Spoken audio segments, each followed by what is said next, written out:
سارد، بخش غربی آناتولی در کناره دریای اژه.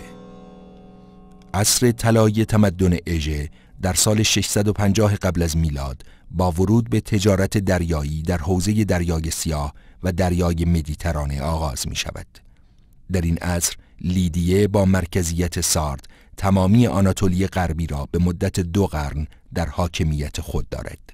سارد از قرن 5 قبل از میلاد درهای خود را به روی جریانات خارجی می گشاید. در معماری ژیمناسیون سارد نشانه‌های تمدن ایونی یونان، ایران و پرگامون ظاهر می شود. شیوه ایونی قوی‌ترین جریان معماری ژیمناسیون سارد است. اولین نمونه‌های معماری ایونی در پرستشگاه‌های سواحل اژه پدید می‌آید. ستون‌های بلند با سرستون‌های حلزونی از خصلت‌های اصلی این شیوه است. ستون‌های ژیمناسیون یا ورزشگاه با میان ستون‌های شیاردار که فراوانی تعداد آنها جلوه مشخص کاخ است. این نوع ستون در تمدن‌های شرق همانندهایی نیز دارند. استان فارس، مرودشت، قرن 6 تا 3 قبل از میلاد. استخر، شهر شاهان و شاهزادگان، مرکز دین و سیاست دولت پارس.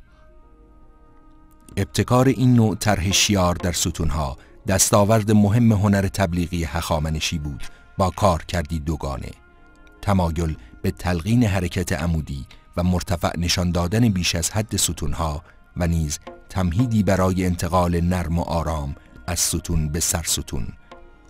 سرستونهای شگفت‌انگیز هنر هخامنشی که ظرافت هنر و ابهت سیاسی هخامنشی را یک جا نمایان می ساخت.